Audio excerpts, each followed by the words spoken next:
Au nom du Père et du Fils et du Saint-Esprit. Amen. La paix de Jésus soit dans votre maison, sa paix et sa joie. Alléluia. Évangile du jour, selon saint Matthieu. Que ta parole, Jésus, rentre dans mon esprit, que ma bouche proclame ta parole et que mon cœur l'accueille. Amen. Saint Matthieu, chapitre 23, versets 13 à 22. Les 7 malédictions contre les pharisiens. Malheur à vous, les gens de la loi et pharisiens hypocrites.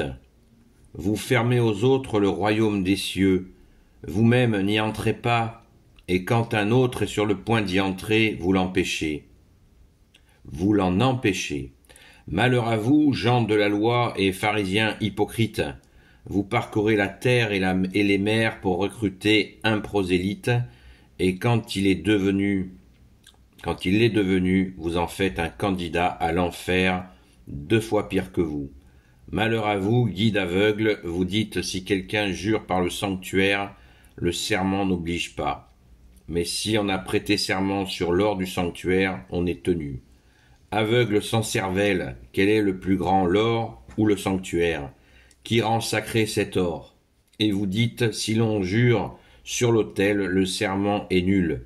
Mais si l'on jure sur l'offrande, déposée sur l'autel, on est obligé. Aveugle, quel est le plus grand, l'offrande ou l'autel? Qui rend sacré cette offrande? Celui qui jure par l'autel, et par tout ce qu'il y a dessus. Celui qui jure par le sanctuaire, jure par le sanctuaire et par celui qui l'habite.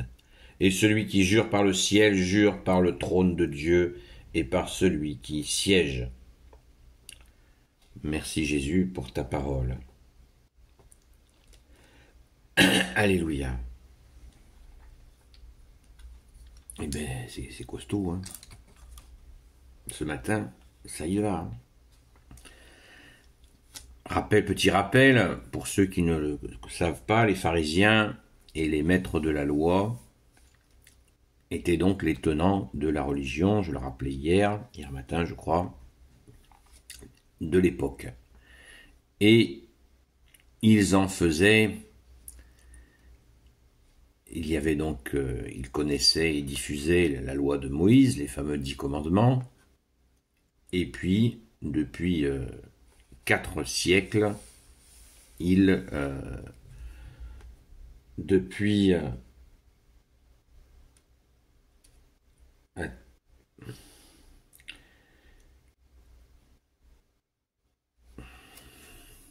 un instant. Oui, je disais, depuis 4 siècles, un tournant avait été pris et de très très très nombreux commandements étaient rajoutés, et c'est ce que Jésus dénonce. C'est absolument terrifiant. Et Jésus le précise en verset 15. Malheur à vous, gens de la loi et pharisiens hypocrites. Vous parcourez la terre et les mers pour recruter un prosélyte, et quand il est devenu, vous en faites un candidat à l'enfer 2 fois pire que vous. Qu'est-ce que ça veut dire, recruter un prosélyte? Eh bien, c'est recruter quelqu'un dans la foi. Et à force de lui faire peser sur ses épaules la nuée de commandements supplémentaires, eh bien, les gens, voilà, c'est vraiment, c'est n'importe quoi,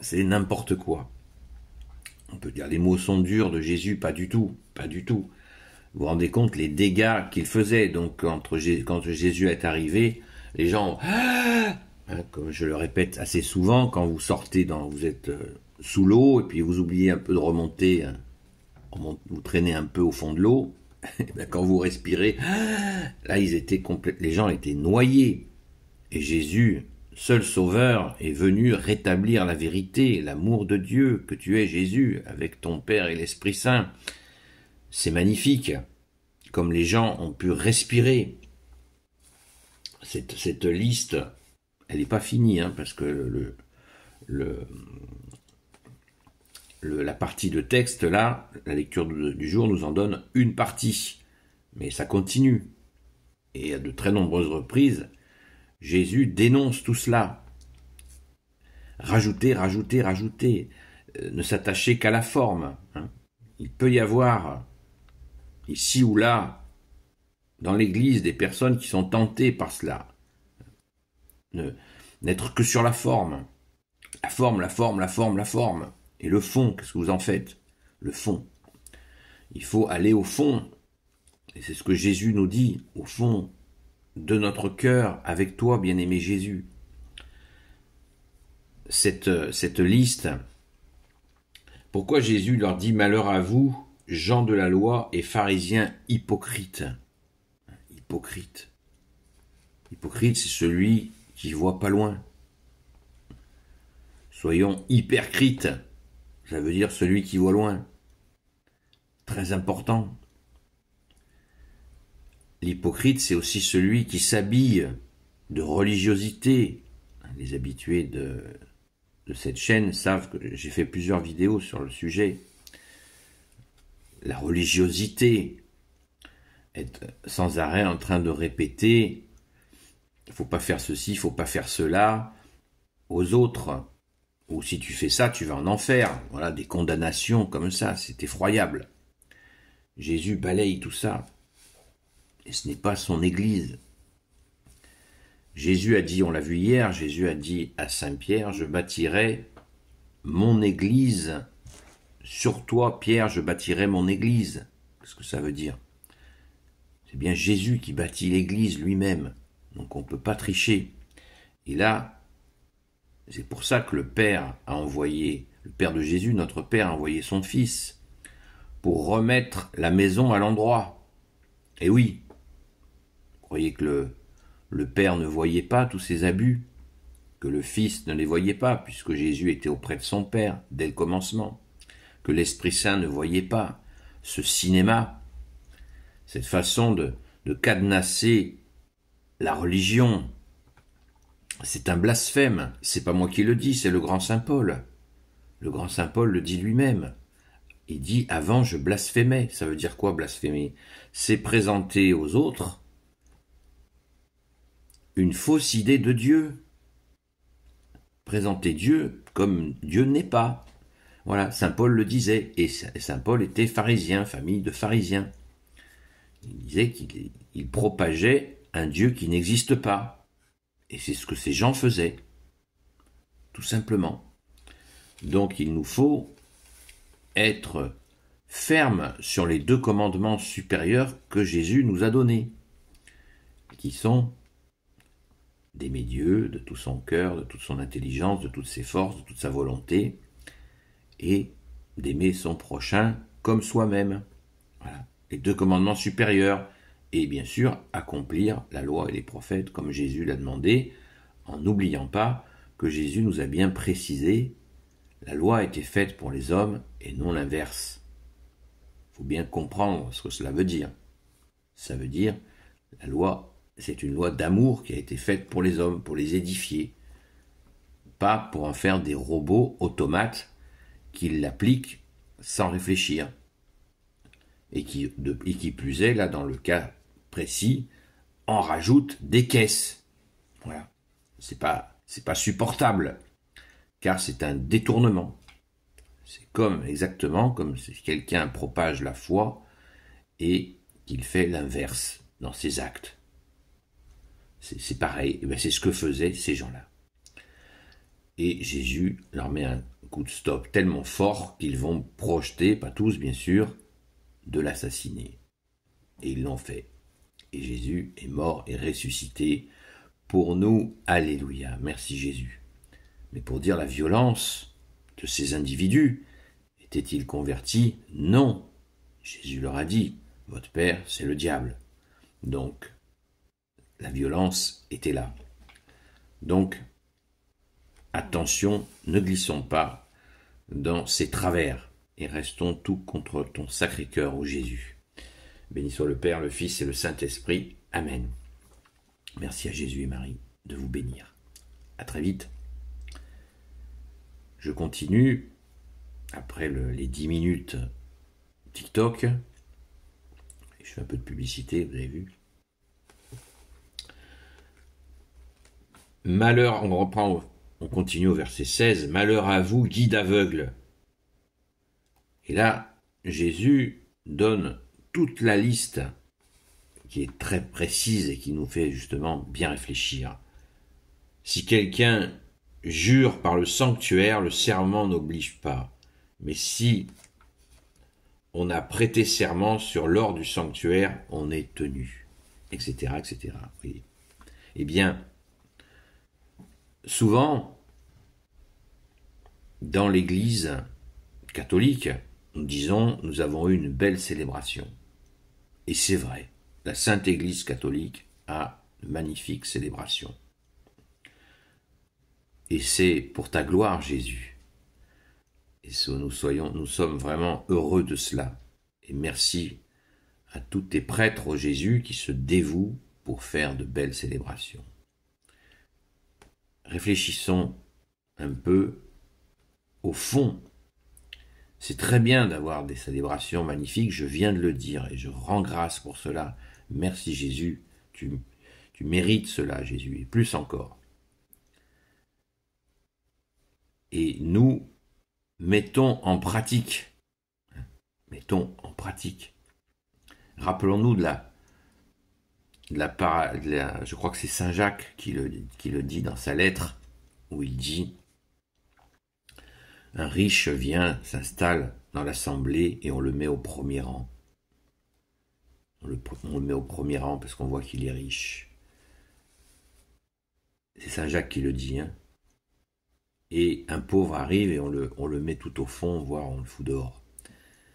Est-ce que nous pensons, quand nous allons à la Sainte Messe, à essayer d'observer les gens qui viennent et qui restent au fond, profitons-en pour aller les saluer, prendre contact avec eux, voilà, qu'il n'ait pas indifférence. Jésus, tu les accueilles, c'est certain, mais nous faisons notre travail humblement, justement, de mise en pratique. Accueillons ceux qui viennent pour la première fois. Un bonjour, une poignée de main, quelques paroles d'accueil, et la personne dit « Waouh, je suis dans l'église de Jésus ». Bien sûr, c'est pas nous qui faisons le travail le plus important. Le plus important, c'est que c'est Jésus qui les a attirés pour qu'ils viennent, qu'ils rentrent dans l'église, assister à la messe, et pourquoi pas aller prendre ton corps et ton sang, bien-aimé Jésus. Très important, cet accueil, sans jugement bien sûr, juste de l'accueil. Ainsi, nous faisons exactement ce qu'attend de nous Jésus. Exactement l'inverse de ces pharisiens et ces maîtres de la loi. Il y avait de très belles personnes chez ces gens-là, ne nous méprenons pas, ils n'étaient pas tous ainsi. Mais il y avait une généralité à l'époque, une généralité qui consistait vraiment à cadenasser le peuple de Dieu dans quelque chose de vraiment très très très dur. Et d'ailleurs, on a pu le constater avec des idéologies, par exemple, comme ça s'est passé en Union soviétique, ou ça s'est passé à l'époque révolutionnaire en France. Quand ces révolutions se sont mises en place, eh bien, il y avait des individus qui devenaient des espèces de commissaires politiques qui étaient extrêmement néfastes. Eh bien, cette tendance-là, c'est moi qui le dis, hein, c'est pas Jésus qui me l'a soufflé à l'oreille, mais c'est évident, cette tendance de commissaire politique, elle est terrible chez les hommes. Et là, c'est exactement, je formule cette hypothèse, c'est exactement le même principe. Vous savez, ce genre d'individus à qui on a donné un petit pouvoir et qui vont l'utiliser pour écraser les autres. Ça, c'est effroyable. C'est effroyable. Alors, dans des histoires politiques, c'est affreux. Mais alors, de faire ça au nom de Dieu, là, ça passe pas. Ça ne peut pas passer. Et la preuve, et c'est pour ça que Jésus est extrêmement virulent, si vous avez un doute sur la fermeté avec Jésus traite ce problème, eh bien, je vous invite à vous reporter à la relecture du moment où, bien-aimé Jésus, tu chasses les marchands du temple. Jésus leur a pas dit, s'il vous plaît, messieurs, est-ce que vous voulez bien sortir de là pour faire vos trafics, parce que ça commence à bien faire. Non, Jésus, on nous dit qu'il a fait un fouet avec une corde. Il a tout renversé, en disant, la maison de mon père est une maison de prière, pas une maison de brigands. Et bien là, on le voit avec la liste que je viens de le lire, là, du verset, je vous invite à la relire, sur la question du sacré. Qu'est-ce qui est sacré? C'est l'autel ou ce qu'il y a dessus? Voilà, etc., etc. Jésus nous remet tout à l'endroit. Merci Jésus de ne pas te lasser, de tout remettre à l'endroit. Et nous, si nous avons été tentés par cette attitude, parce que quand nous agissons ainsi, nous devenons quoi? Par exemple, si je dis à quelqu'un, tu fais ci, tu fais ça, tu vas en enfer. Eh bien, nous devenons un contre-exemple. Et oui, un contre-exemple de l'amour de Jésus. Il faut bien mettre en pratique ce que Jésus nous a demandé, avec nos possibilités, bien sûr, donner nos difficultés à Jésus, et toujours offrir Jésus aux gens que nous croisons, à qui nous parlons de Jésus, en leur disant de se tourner vers lui, pas vers nous. Nous sommes tout petits serviteurs. Petits serviteurs inutiles. Ce qui veut dire, inutile, c'est pas au sens qu'on ne sert à rien, au sens où on se fait tout petit pour laisser la place à Jésus. Et ainsi, la personne regardera Jésus et ne regardera pas celui qui lui parle de Jésus. C'est très important, on n'attache pas les gens à soi. Et ces individus, ils attachaient des gens à eux. Et en voici la preuve. Verset 13, donc le début vous le connaissez. Malheur à vous, gens de la loi et pharisiens hypocrites. Et là, on écoute bien, merci Jésus. Vous fermez aux autres le royaume des cieux, vous-même n'y entrez pas, et quand un autre est sur le point d'y entrer, vous l'en empêchez. Je le répète. Vous fermez aux autres le royaume des cieux, vous-même n'y entrez pas, et quand un autre est sur le point d'y entrer, vous l'en empêchez. C'est limpide. C'est limpide. C'est très très fort ce que tu nous dis, bien-aimé Jésus. Très très fort. C'est une tentation effroyable, effroyable. Les gens qui ne font pas le travail de conversion et qui vont par jalousie essayer de gêner ceux qui le feraient. Vous voyez? Et c'est pour ça que Jésus, tu as fait quantité de saints. Et quand on lit l'histoire, la vie des saints, on s'aperçoit que plein de gens ont essayé d'empêcher les saints d'avancer, très nombreux, de toutes sortes. Les exemples, il n'en manque pas, que ce soit Saint Laurent, Sainte Jeanne d'Arc, Saint Martin, etc., etc., Saint Padre Pio, etc., etc. Des gens essayent d'empêcher les gens d'accéder à la sainteté, parce qu'ils voient que des gens ont des grâces, qu'ils sont touchés par Jésus, et quand ils se mettent à faire des miracles, en Jésus bien sûr, par Jésus uniquement, et bien là, la jalousie est terrifiante. Voilà, c'est exactement ce que dit Jésus. Donc, toujours, comme je le répète souvent, ma parole n'est pas au-dessus de toi, bien de la tienne, ô Jésus, mais moi, tout petitement, je dis, l'humilité, c'est l'autoroute de la foi. Voilà. Merci Jésus. Merci Jésus de nous apprendre à nous faire tout petits, comme tu nous l'as demandé, serviteur, serviteur, petit serviteur. Merci Jésus, parce que toi-même, tu l'as dit de toi, je suis venu servir et non être servi. Merci, bien-aimé Jésus, de nous garder de trop de formes pour nous attacher bien principalement au fond. Le fond, c'est toi, bien-aimé Jésus, qui le tient, qui est ce rocher sur lequel nous nous appuyons. Merci Jésus de nous conduire pour garder le fond et nous attacher très modérément à la forme. Merci Jésus. Alléluia. Béni soit le Père, le Fils et le Saint-Esprit. Amen. Ô Jésus, toi qui peux tout et qui portes tout, toi le Sauveur, toi l'Emmanuel, je te confie toutes celles et ceux qui regarderont cette vidéo, ainsi que leurs proches, selon ta sainte volonté, ô Jésus. Sainte Marie, Reine des cieux, toi l'Immaculée Conception, toi qui écrases le serpent, toi qui as la lune sous tes pas, toi notre Mère, Notre-Dame, Saint Joseph, toi le juste et le saint, toi le sage, toi la terreur des démons, toi le saint gardien de la Sainte Église catholique, apostolique, Sainte Marie-Madeleine, notre chère sainte patronne, et vous tous les saints et saintes, amis de toi Jésus, Saint Michel Archange qui est comme Dieu, Saint Gabriel Archange, Saint Raphaël Archange, tes anges guérisseurs, et vous tous les anges qui servez Jésus, je vous confie toutes celles et ceux qui regarderont cette vidéo ainsi que leurs proches selon ta sainte volonté, ô Jésus. Comme d'habitude, de retour de la Sainte Baume, en ce lundi matin, je vous demande de prier pour les personnes que j'y ai rencontrées. Merci Jésus.